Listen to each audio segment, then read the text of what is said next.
Mayor Karachi نے اعتراف کیا ہے کہ انہوں نے ریبیز سے تڑپ تڑپ کر موت کے منہ میں جانے والے انسان دیکھے ہیں، مگر کتوں سے پیار کرنے والے بھی ہیں۔ مرتضی وہاب نے کتے مارنے کے احکامات دینے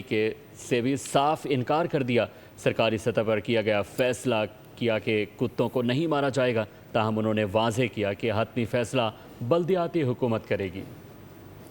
میں میئر کے لیے بلکہ کاؤنسل میں لے کے آؤں گا کہ